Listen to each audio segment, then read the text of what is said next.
Hi, and welcome to Instructional Design Live. This is my third technical stream of the day.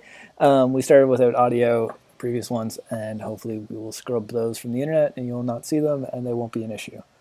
I'm Jason Hogan. I'm broadcasting here from Prince Edward Island, Canada, as I start working on OpenAbe. Brittany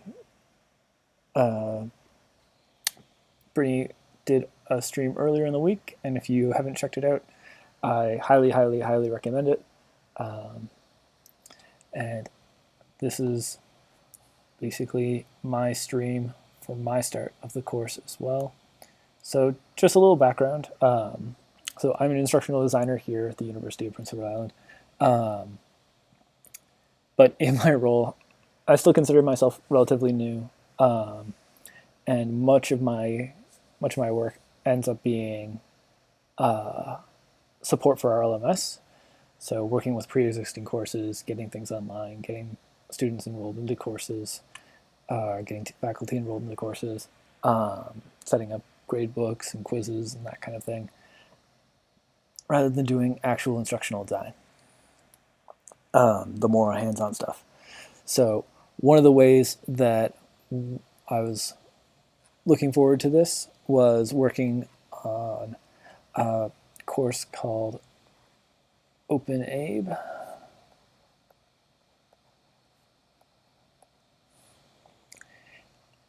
And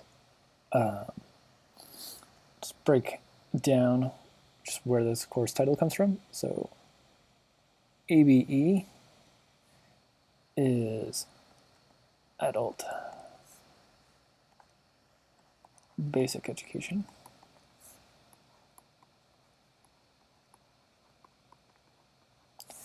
And open refers to the projects that we'll be working on this course, which are going to be open education resources.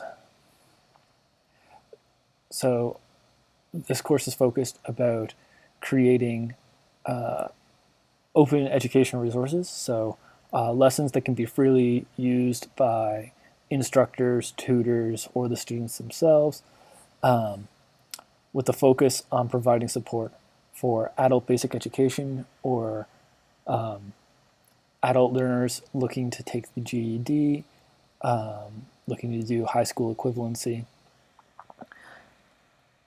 So for this course, we have a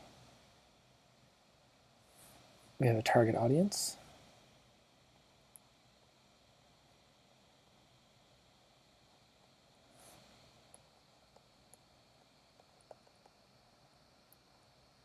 So with a target audience, I usually use the word community.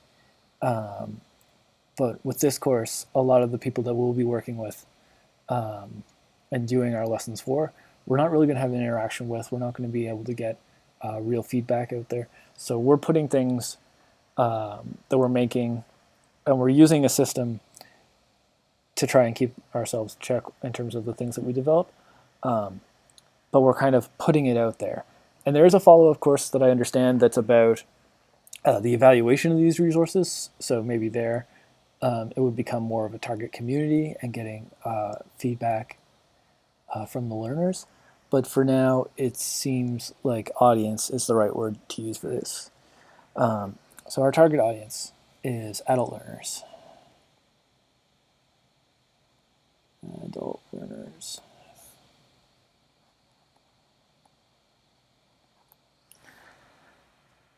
And we have a couple things to consider. In one way or another, they are failed by the typical school system, or well, put it as traditional school system. Ooh. Pardon my mess. Ooh.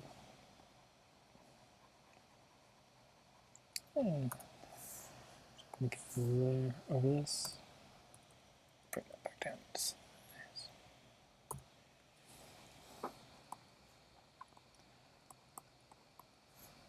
failed by the traditional school system.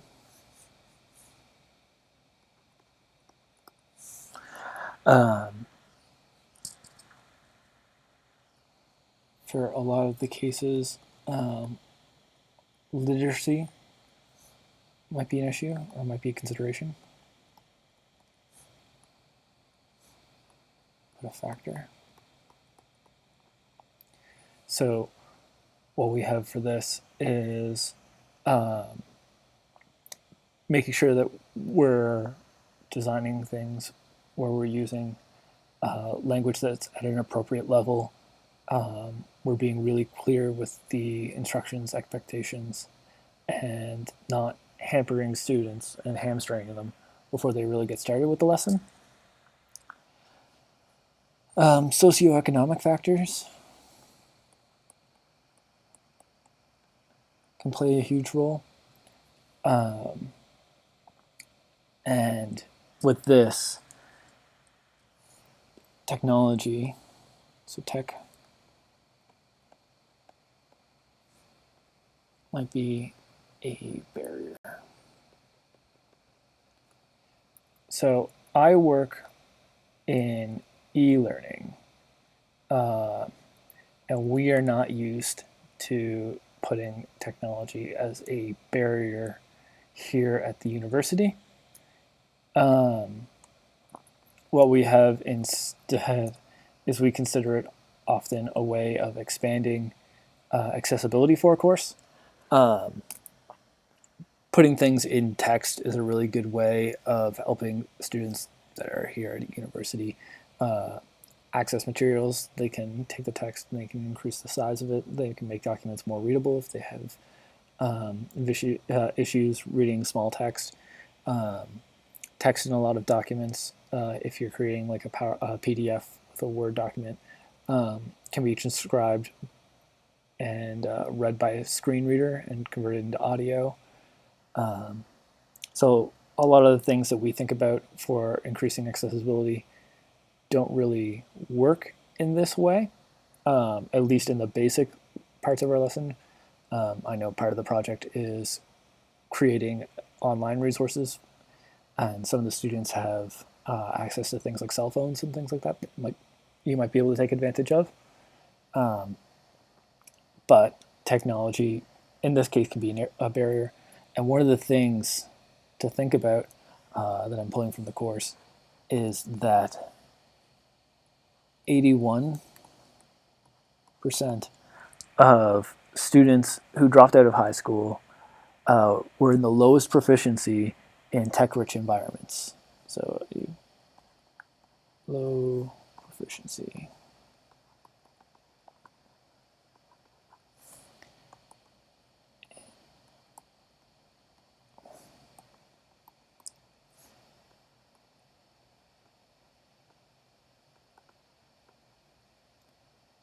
I apologize for my terrible handwriting.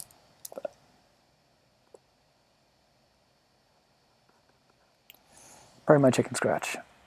Other things to consider is making sure that things are designed in a pragmatic or real world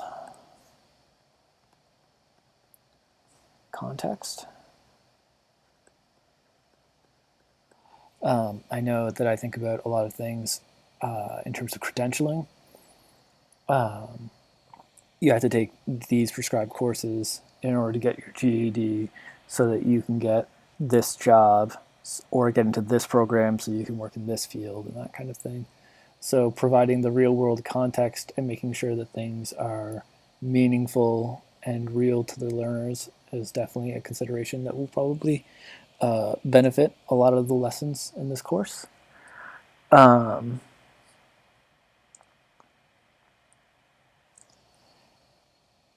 then another thing is that's tied to the socioeconomic thing again is we have to keep costs low or nothing.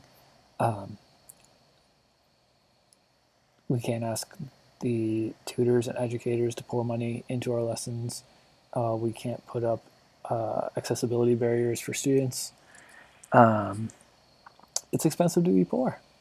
Is one thing that really, a saying that I heard a while ago that really rings home.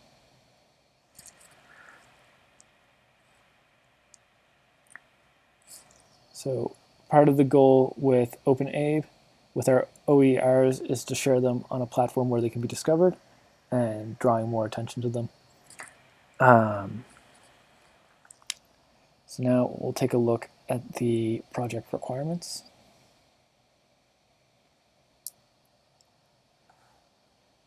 Streaming really, really, really janks up Photoshop. Just for the record, I'm not trying to make things go everywhere. And my writing comes out even messier than normal. So that's just my little mea culpa. So these are the requirements.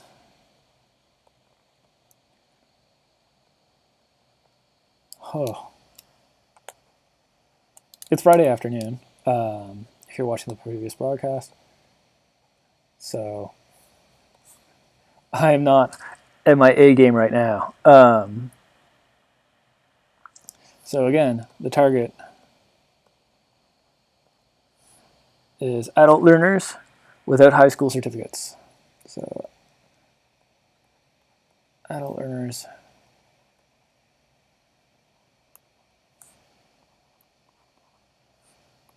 high school certificates.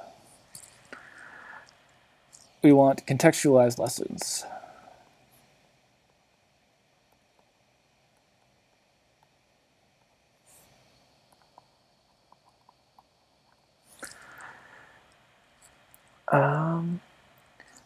There's a course provided designer's guide.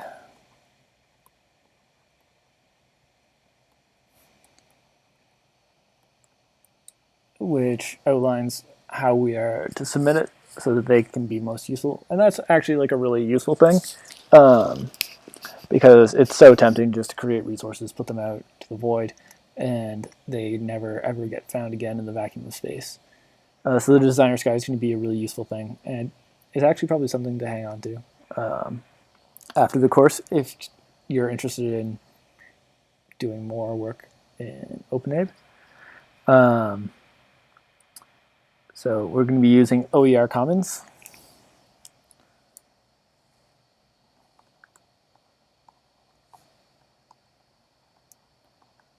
That's our hub of where we're putting everything.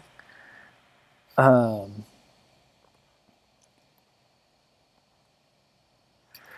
going to be using the CCRS standards. So these are American standards for college readiness, I believe. So they're mostly math and literacy standards. So that's one thing to keep in mind for me as a Canadian, is that there's going to be a large American context. No, in many ways that's a shared context, but it's one thing for me to try and think of is the difference between how adult education is here. And my experience of it was very classroom-based, but self-paced, but classroom-based. But that might not be the case in the States. We have to include all materials for the lesson. So anything that they need to run the lesson must be included. So all materials must be included.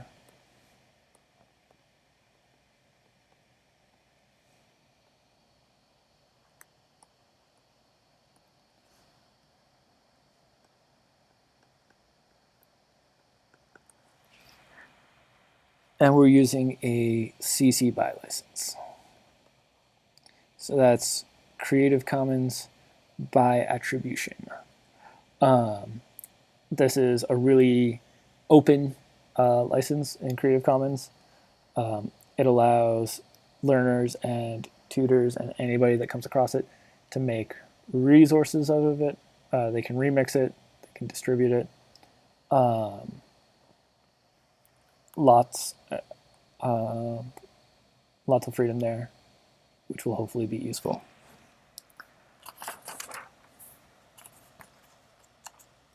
So one of the things that we were asked to do, I'm going to just clear up the board.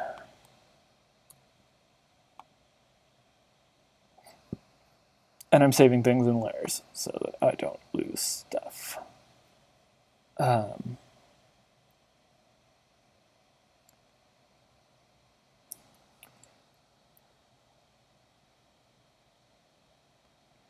just using Photoshop basically as a scratch pad. I have some notes that are a little bit less put together with me.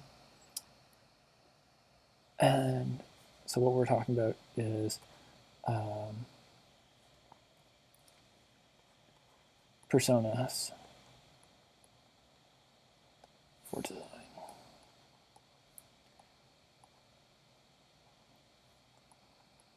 So with this, we're given a couple of examples of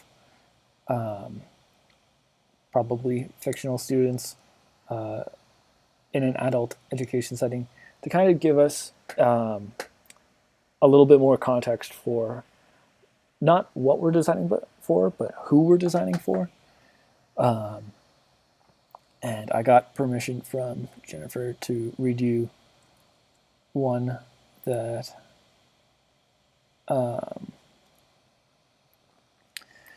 first I'm going to say hi to Amalthea. Welcome to my humble channel as I'm working on this. I hope that I haven't been ignoring you for too long because I don't have the chat open. But I'm going to read one of the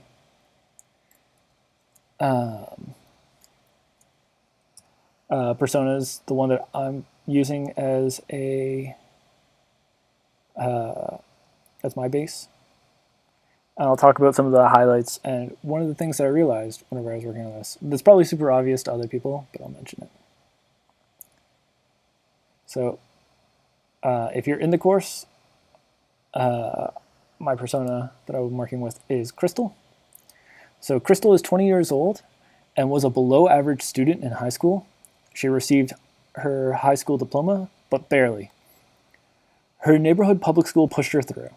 Throughout high school, she lived with her mom, who made sure that Crystal got to school every day, and she did not hang out on the streets afternoons or on weekends. Right after graduation, her mom lost her job at a local factory. With no steady income coming in, plans for local community college were put on hold. Crystal soon left home to live with her boyfriend in a cheap apartment. Crystal worked a year at a convenience store and supported her boyfriend.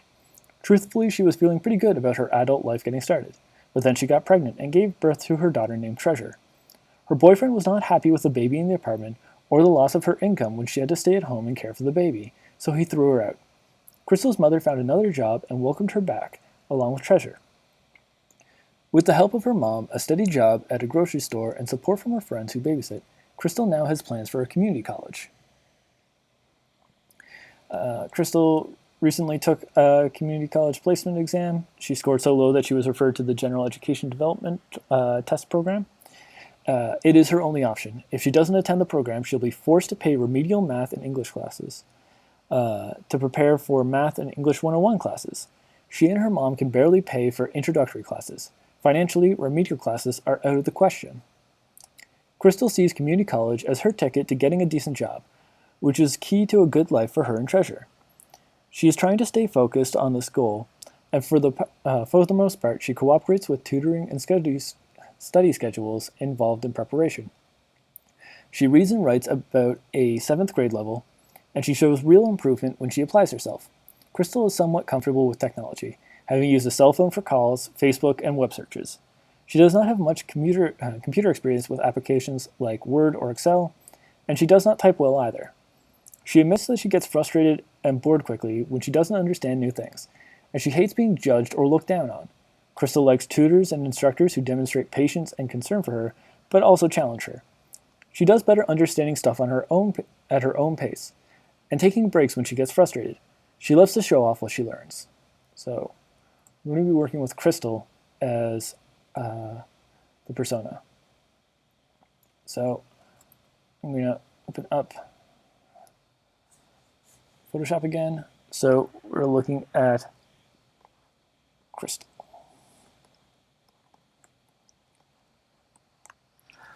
So we're going to start with some basic info.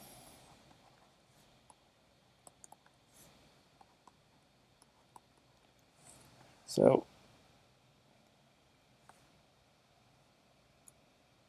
she is 20 years old. 20 years old.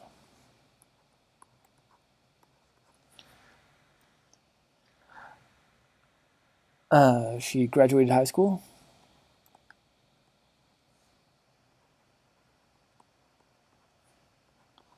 But just barely. Failed.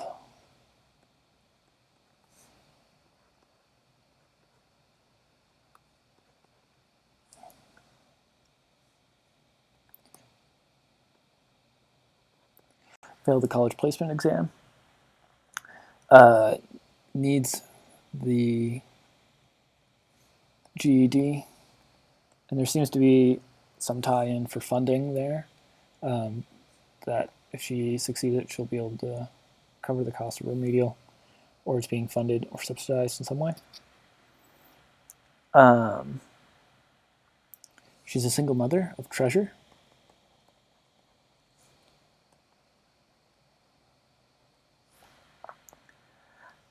And she wants to attend a community college.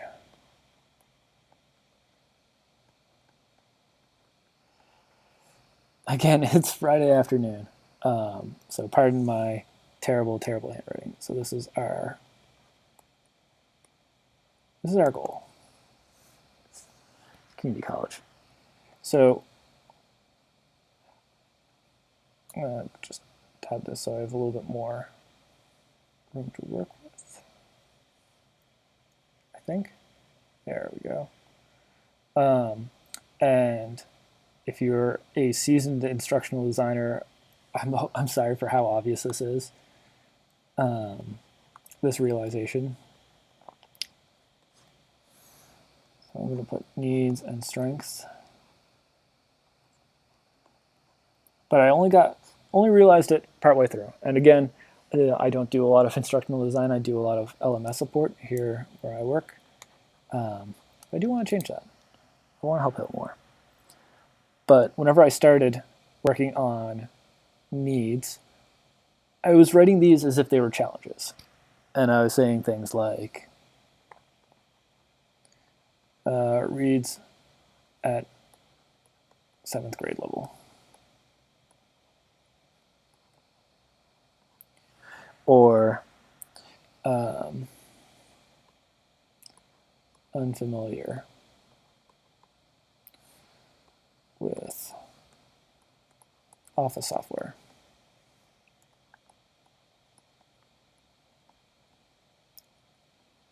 So I think my approach to writing these wasn't really fair. And my realization is that I wrote the word needs at the top, but I wasn't writing these in the way that they were needs. So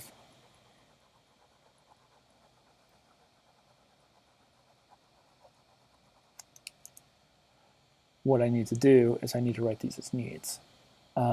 So what she needs is needs resources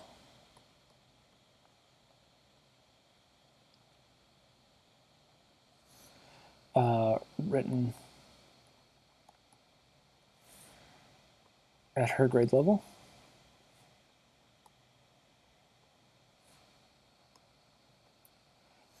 So she reads at a 7th grade level.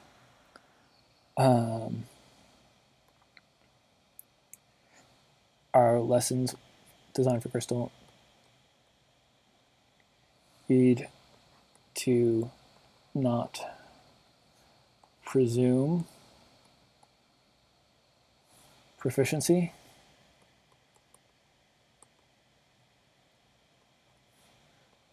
with Office software.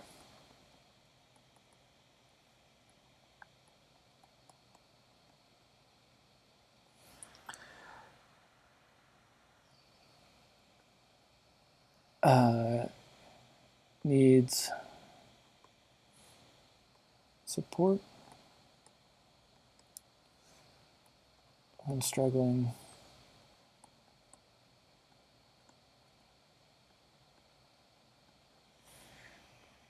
with new topics.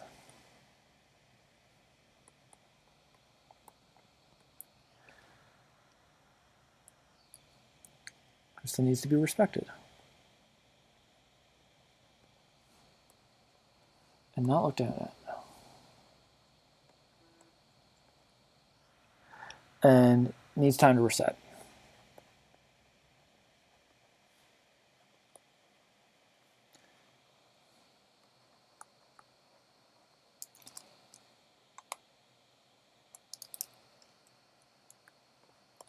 If she gets frustrated.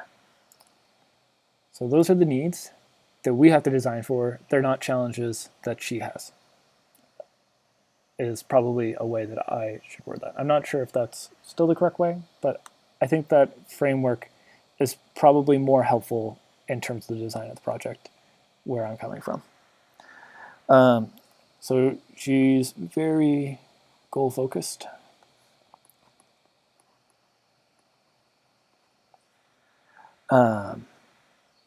She does have good tech skills.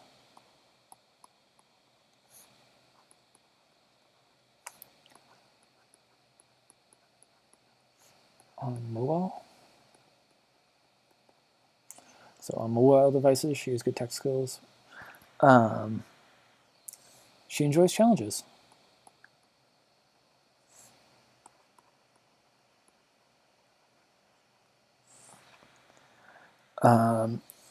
She's an independent learner.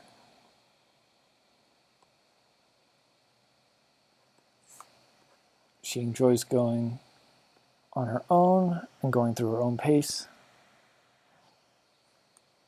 And she's proud of her learning.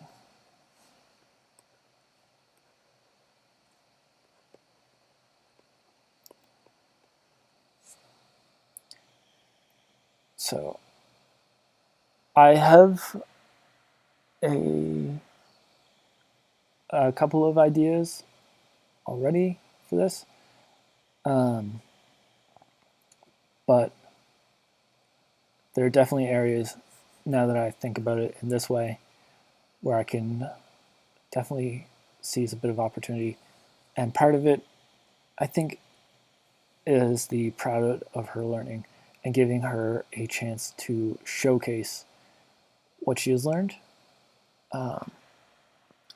So part of the project that I'm thinking of, because there are the two main sets of outcomes are literacy and math. So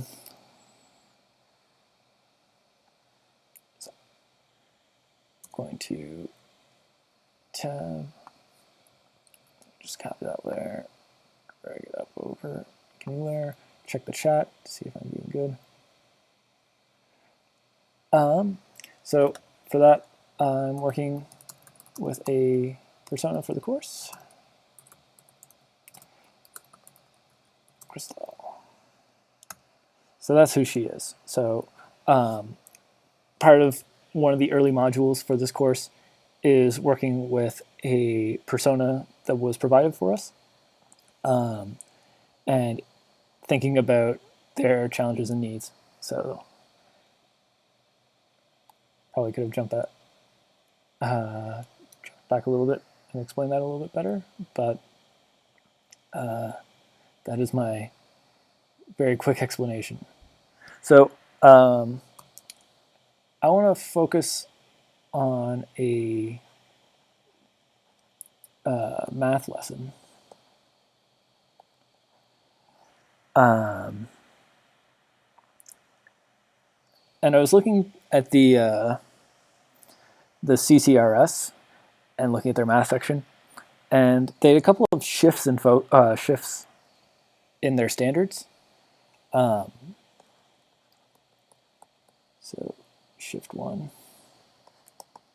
is focus. And you can see this in the document that's provided in the course. Instructors need to narrow significantly and deepen the manner in which they teach mathematics instead of racing to cover topics. So I'm thinking of a scaffolded lesson with a number of steps, and hopefully it comes off as being kind of optional ways of increasing, like optional increases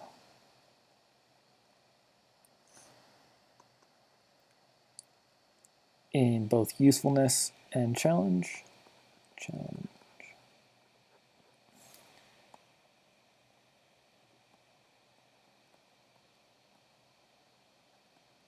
So as with math, we get more close. We get closer to the real world. Often more factors become involved, and in this, I think that I'm gonna have to pay attention to the literacy again, and making sure that there's scaffolding for that as well. Shift 2 is coherence. And the quote that I pulled from that was, create coherent progressions in content within and across levels so that students can build new understandings onto previous foundations. And I think that comes into this as well. Shift 3 is rigor. And it's not a word that I really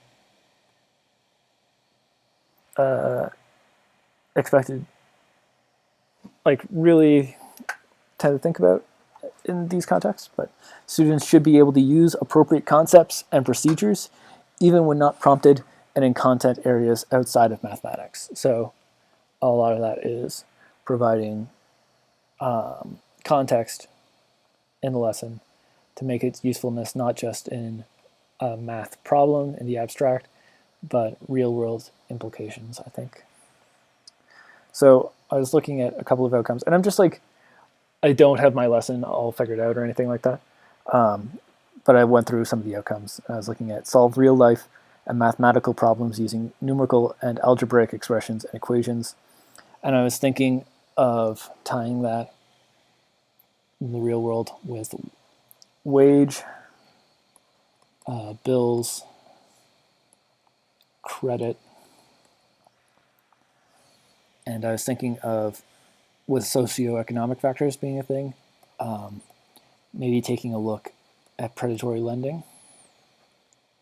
So that would be things like payday loans, which can be a huge, huge burden on people that are at the lower end of the socioeconomic scale.